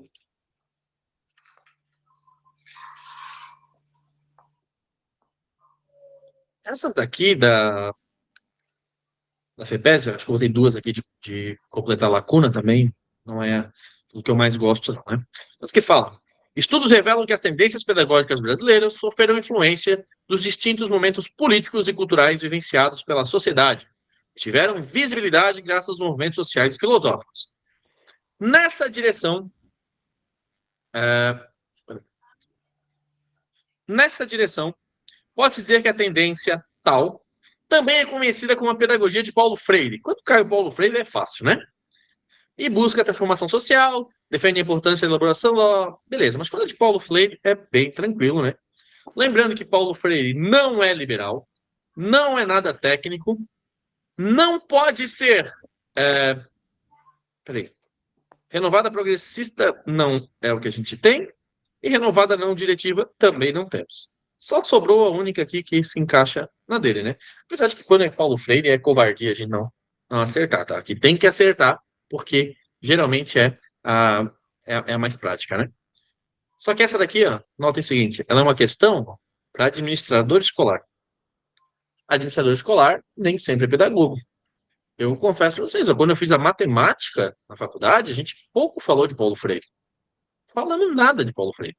Quando foi fazer a licenciatura, sim. Aí lá na licenciatura se fala. Mas quando tu está estudando bacharel, tu não fala sobre isso. Eu faço mestrado hoje de matemática, né?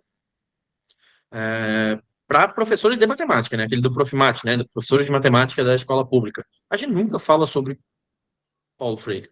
A gente nunca fala sobre autor nenhum que não seja o cara que tentou ferrar com todo mundo na matemática. A gente não fala sobre a questão educacional, mesmo sendo um professor. Então, quando cai uma questão dessa, para quem não é da pedagogia, muitas vezes dá aquela trancada, né? Dá aquela. Porque a gente. Aqui, ó, eu vou ser sincero para vocês, a maioria vai em liberal, galera. Eu falo pelos outros cursos, tá? Pelos outros professores que me procuram. Vou marcar em azul aqui, mas ele tá errado, tá? Ah, errado. Mas a questão vai, todo mundo vai no liberal. Sabe por que o pessoal vai no liberal? Porque o pessoal acha que liberal é aquela, opa, não é, vamos desprender das correntes, vamos sair do que já era antes. Então tem que tomar bastante cuidadinho nessas questões aí, tá? Vamos lá. Aqui a gente tem, ó, a cidade alternativa que indica a teoria de aprendizagem e desenvolvimento humano, que defende o pressuposto de que as crianças aprendem por meio da atividade mediadora, né? Atividade mediadora. Galera, atividade mediadora é um negócio bem prático. Vou desenhar ela para vocês entenderem. A criança está aqui e ela quer chegar aqui. O professor coloca o conhecimento aqui. E a criança consegue, caminhando a grosso modo, chegar aqui.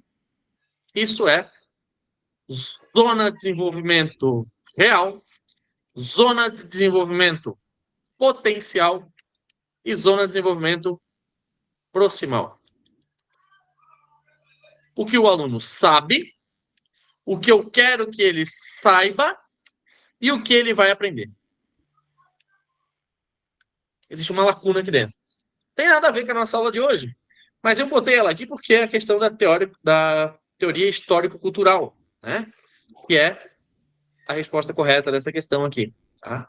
Ela entra como um tema educacional. Deixei aqui porque ela fala a questão de teoria de aprendizagem e tal. Mas, assim, as crianças aprendem pela teoria histórico-cultural. A teoria histórico-cultural ela vai utilizar todas as tendências ali que a gente botou. Cara, isso é tranquilaço. Só que existem as outras teorias aqui, essas teorias que eu quero trabalhar com vocês. Elas estão aqui. Então vamos falar dessas teorias aqui agora. Né? Vamos lá. Galera, teoria histórico-cultural. Começando por ela. Desenvolvida por Vygotsky, destaca a importância do contexto social e cultural no desenvolvimento cognitivo. Ela enfatiza o papel das interações sociais de linguagem na construção do conhecimento. Ou seja, o aluno sabe um tanto, eu levo outra informação, ele vai chegar até lá ou ele vai chegar em algum momento. Mas ele vai ter que estar em constante interação para ele poder aprender. A gente tem a teoria ambientalista, e aí aqui não é a teoria do meio ambiente, né? A gente tem do meio, não é meio ambiente, é do meio que a pessoa se encontra, né? Ela também é conhecida como behaviorismo, que a gente comentou, que eu comentei no começo da aula, né? E ela é representada por um nome como Skinner, e enfatiza a influência do ambiente externo no comportamento. A aprendizagem é vista como uma resposta a estímulos do ambiente ou do meio. E as recompensas ou punições moldam o seu comportamento. Mas, pelo amor de Deus, a resposta correta para alguma coisa de criança nunca é punição. A gente nunca dá punição para a criança. Ela pode perder benefícios, mas punição, pelo amor de Deus. A teoria essencialista, né? A teoria essencialista, ela é uma que se encaixa dentro das nossas tendências ali, porque ela fala que existe um conjunto de conhecimentos essenciais que todo mundo deve saber. Onde é que a gente já viu isso? BNCC. Ela foca na transmissão direta de informações fundamentais e habilidades consideradas universais. Transmissão direta de informações fundamentais e habilidades consideradas universais. Eu consigo botar ela na tradicional? Consigo botar ela na inovadora? Consigo botar ela na progressista? Em algumas progressistas? Consigo. Na libertária? Consigo. Eu preciso passar informações que são necessárias para a pessoa sobreviver. O que ela vai fazer com aquilo ali é que é outra história. No tradicional, eu vou cobrar em prova, ela vai ter que me responder exatamente o que eu falei para ela. Na libertadora, eu vou passar para ela, ela vai mastigar aquela informação, né? Observar como ela pode fazer, que ela pode ser aquilo ali, mas é essencial para ela sobreviver. Leitura, cálculo, interpretação de texto, comunicação, cultura digital, tudo isso entra na teoria essencialista. E é o que a gente tem hoje em dia também, então, tranquilo, né? A gente tem a teoria existencialista, né? Ela enfatiza a liberdade individual, a responsabilidade pessoal e a importância da escolha na construção da sua identidade. Não é uma teoria de aprendizagem, mas ela influencia a filosofia educacional e ela destaca, né, a importância do desenvolvimento pessoal e da autenticidade. Ou seja, né, aqui, galera, é a questão da identidade. A identidade, né, da criança como um sujeito em construção, um sujeito que precisa de amor, carinho, atenção. A identidade do adolescente. E aqui o adolescente, sim, pensado como o aborrecente, né? Como o cara que tem as dúvidas, que tem os anseios, que está passando por transformações, que vai dar dor de cabeça para o professor, para o pai, para a mãe, para a sociedade. Mas que lá na escola a gente vai ajudar ele a contornar essas dúvidas, a contornar essa situação complicada. A gente tem que enxergar a identidade de cada um deles. A gente vai enxergar inúmeras identidades, inclusive pensando nas crianças e pensando no adolescente, mas é a gente caracterizá-los, né? Na proposta pedagógica de Bruce que fala sobre isso. Tá? E depois também temos aqui a questão da comportamental. A comportamental, galera, ela é associada a behaviorismo, tá? E ela enfatiza a observação dos comportamentos observáveis, né? O aprendizagem ocorre por meio de estímulos externos e respostas comportamentais, com os reforços e punições. Todas do behaviorismo são assim, tá? Todas elas no behaviorismo, elas vão ser ocorrendo a partir da influência da parte de fora, tá? Para moldar o indivíduo, né? Quando o indivíduo recebe informações, né, quando ele assiste a aula, quando vocês aqui hoje estão ganhando informações, pode ser que vocês estejam aprendendo, pode ser que a aula esteja valendo de nada para vocês, né? Tudo depende do ambiente. Galera, não estou falando agora, né? Porque a gente já está 1h40 em aula, mais ou menos. Mas a ideia é a seguinte: vai fazer um curso online? Não dá para assistir a aula deitado na cama, porque vai o celular bater na cara, o celular vai cair, o notebook vai tombar para o lado, você vai dormir. Dá para fazer um curso online sem fazer exercício? Não dá. Tem que fazer. Então, o meio vai ser importante. Essa é a hora para fazer um curso desse, né? Para acompanhar um curso, para estudar, porque eu sei que todo mundo aqui, né? Eu trabalho, né, com professores há bastante tempo, não sou tão velho assim, mas claro, trabalho há muito tempo. E assim, quando a gente vai conversar, a gente vê o pessoal falando: eu não tenho tempo, eu não tenho tempo. Se eu estou em casa, meu marido chama, meu filho chama, a minha esposa reclama, tudo isso. Fone de ouvido, se tranca em algum lugar, vai para uma mesa, aula, exercício, anotações. Alguns de vocês só me ouvindo tá ótimo, então, né, esse vídeo vai para o YouTube, cara. Quando precisar, bota no YouTube, vai tentando ouvir, deixa eu ouvir eu falar. Tem gente que tá saco cheio de me ver já em vídeo, né? Mas enquanto o objetivo não estiver concretizado, tem que ter esse esforço, a gente precisa. Então, essa teoria do behaviorismo, ela não é toda errada. A gente precisa, e a gente sabe que o meio influencia na formação e na aprendizagem da criança, e assim como também no adulto, né? Então a gente tem que tomar bastante cuidado com essa questão. Tá legal? Vamos lá. Professor dos anos iniciais, essa daqui, de 2021, lá de São José também. Analise o texto abaixo. O que se pretende com a reticência é que as práticas que envolvem cuidado e educação ocorram como ações complementares e que as propostas pedagógicas considerem a criança como um ser completo, que se desenvolve em todas as suas dimensões humanas. Agora, esta daqui eu acho maravilhosa, porque essa daqui ela tem um quê diferenciado para ser respondido. O que se pretende com a tendência liberal? Esquece. Tendência tecnicista? Nem falamos sobre isso aqui. Sobre essas daqui. Eu quero que o meu estudante tenha a questão da pedagogia existencialista, né? Vamos lá, existencialista. Ele precisa, ele precisa aprender em todas as suas dimensões aqui para poder... ele precisa aprender em todas as dimensões, né? A questão para ele só sobreviver. Um cachorro sobrevive, um gato sobrevive. Existencialista esquece. Sobre essas duas. Conhecimentos essenciais e pedagogia da infância. É pedagogia da infância, tá? Aqui eu não falei antes, lá nas pedagogias, porque já tinha aqui essa ideia, tá? Existe uma pedagogia que é chamada pedagogia da infância, e ela entende que a criança ela se desenvolve nas dimensões, ela precisa ser desenvolvida, né, em todas as suas dimensões, seja emocional, seja sentimental, seja física, seja motora, seja cognitiva. Todas as dimensões humanas devem ser exploradas em uma criança. Hoje a gente resume isso ao quê? Brincadeiras e interações, né? O brincar e o interagir. A gente joga para cá. E aí, claro, aqui dentro a criança vai ter lá os seus 6 direitos de aprendizagem, ela vai ter a questão da brincadeira pedagógica, brincadeira com intencionalidade, né? Tudo isso a gente consegue colocar aqui dentro. Mas é pedagogia da infância. Tá?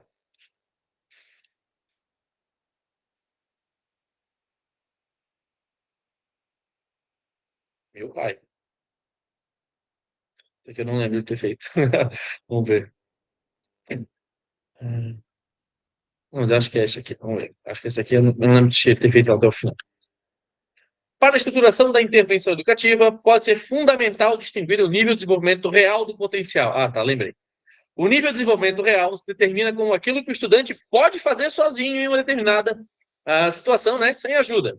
O nível de desenvolvimento potencial é determinado pelo que o estudante pode fazer ou aprender mediante a interação com outras pessoas. conforme as observa, interage com ela, imita, troca ideias, ouvindo explicações, sendo desafiado por elas ou contrapondo-se a elas, sejam essas pessoas docentes, colegas, profissionais que atuam na escola.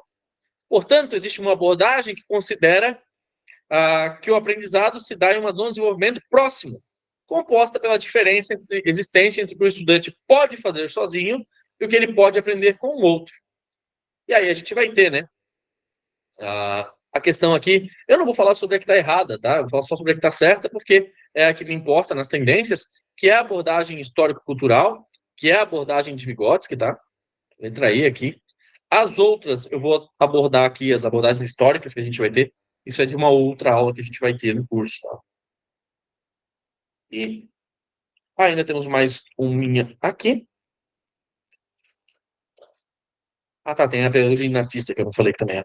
Dentre as várias teorias pedagógicas, qual delas a proposta curricular da Rede Municipal de São José sinaliza como teoria que capacita a entender o trabalho educativo no momento histórico vivido e aponta possibilidade de transformação? Essa deve ter gente pensando, o que tem a ver a proposta curricular de São José com Brusque? Que a gente vai trazer para cá agora. Da Rede Municipal de Brusque. Qual dessas daqui que a gente encontra lá dentro da proposta pedagógica de Brusque? Vou auxiliar vocês. Essa aqui a gente não encontra, tá? Essa a gente não encontra. Mas e agora? Vou ser mais chato ainda. Vou botar a resposta aqui. Todas e nenhuma. Quando a gente fala da proposta pedagógica de Brusque, a gente tem todas essas lá dentro, dissolvidas em partes. Mas a gente também não tem nenhuma propriamente dita. A gente não tem lá dizendo assim, nossa educação ela é liberal, ou a nossa educação ela é apenas tecnicista, ou ela vai ser, sei lá, essencialista. Tudo.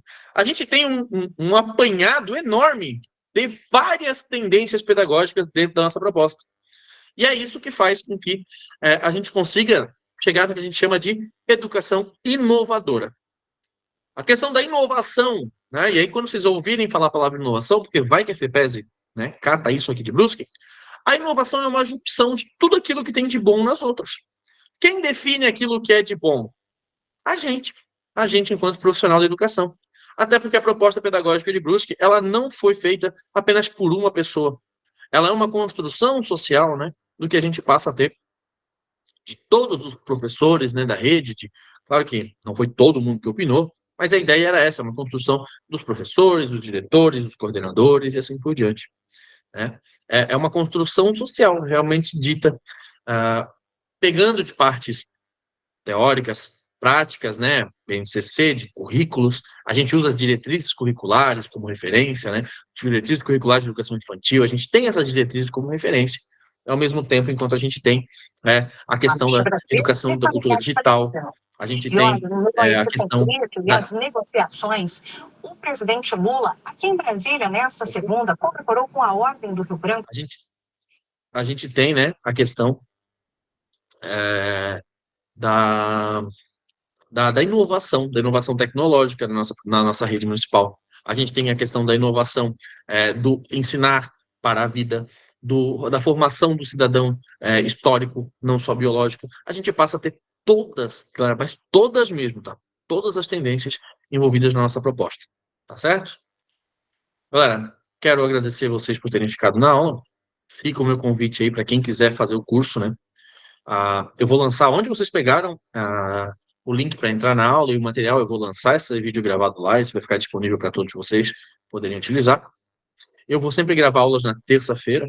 O meu curso ele vai contar com toda a parte pedagógica e matemática, né? Porque apesar de eu não saber se a gente não sabe exatamente o que cai no edital, mas a gente tem essa questão de que eles geralmente cobram, né, a parte de matemática e lógica para ser colocado. Então, pessoal, qualquer dúvida que vocês tenham a respeito do curso, podem mandar mensagem. Se alguém aqui não está, já né, fechou comigo o curso ali, mas não está no grupo, me manda uma mensagem, porque eu estou colocando a galera hoje nos grupos, né? Eu montei o grupo agora e estou encaixando o pessoal lá dentro. Tá certo, pessoal? Eu vou encerrar a gravação aqui e finalizar, beleza? Muito obrigado pela atenção de vocês aí, galera.